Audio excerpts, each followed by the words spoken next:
අරණ පාවිච්චි කරපු අමාත්‍යංශවල වාහන ඕන තරම් තියෙනවා. දැන් මේ මොකද කරන්නද? දැන් ආයෙත් වාහන ගන්න හදනවා. ඇයි මේ වාහන ගන්නෙ? මේගොල්ලන්ට ලෙඩක් තියෙනවා. මොකද්ද ලෙඩේ? පරණ ඇමතිවරයා පස්ස තියපු වාහනේ මේ පස්ස තියන්න බෑ. ඔච්චර.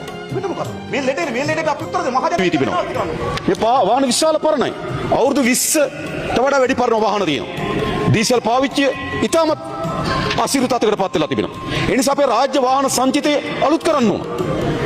පාර්ලිමේන්තු මන්ත්‍රීවරුන්ට දූර කාලයේ අවසානයේ නැවත ආපසු බාර දීමේ පදනම මත ලබා දෙන වාහන සහ යන්ත්‍රෝපකරණ ප්‍රමාණයක් මිලදී ගැනීමට රජය තීරණය කර ඇති අතර ඒ සඳහා මූලිකව අවශ්‍ය වන රුපියල් මිලියන 12500ක් වෙන් කිරීමට යෝජනා කරනවා.